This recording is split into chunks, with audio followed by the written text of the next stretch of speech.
I want to tell you about an essential vitamin you've probably never heard of. If you're a parent or plan to be one, it might be more important to your child's growth than all other vitamins combined, and only you, a parent, can provide it. I call it vitamin N, the word no.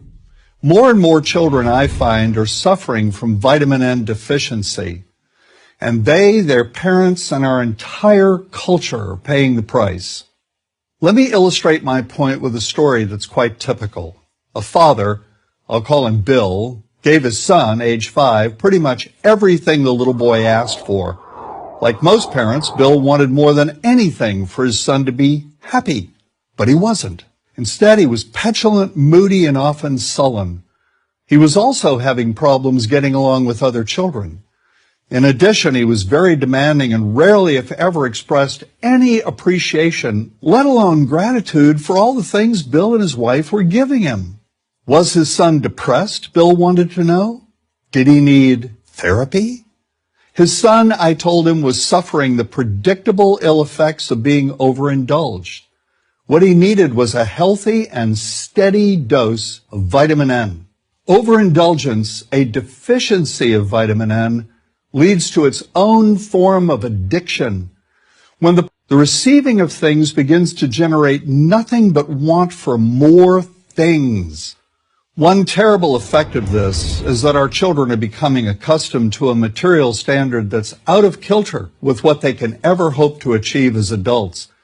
Consider also that many, if not most, children attain this level of affluence not by working, sacrificing, or doing their best, but by whining, demanding, and manipulating. So in the process of inflating their material expectations, we also teach children that something can be had for next to nothing.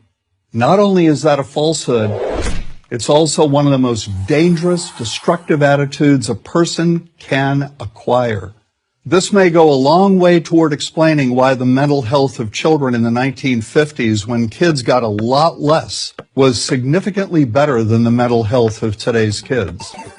Since the 50s, and especially in the last few decades, as indulgence has become the parenting norm, the rates of child and teen depression have skyrocketed. Children who grow up believing in the something for nothing fairy tale are likely to become emotionally stunted, self-centered adults.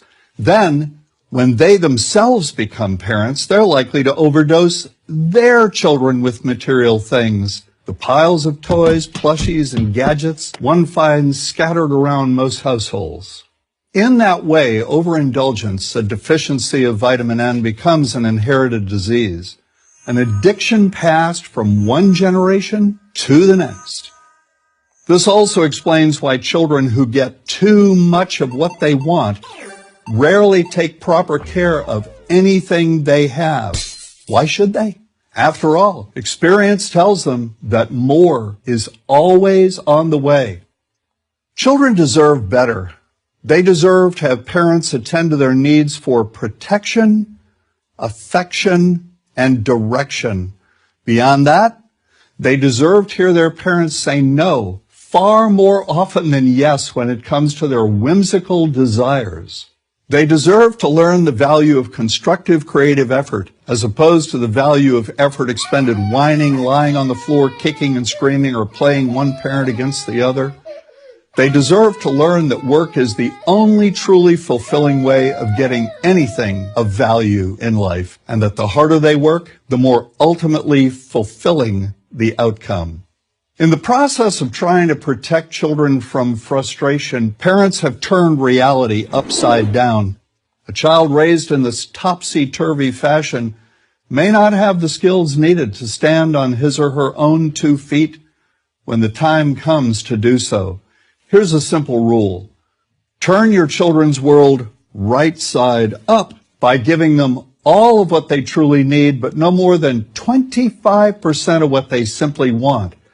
I call this the principle of benign deprivation. No. Vitamin N. Dispense it frequently. You'll be happier in the long run, and so will your child. I'm John Rosemond, author and family psychologist for Prager University.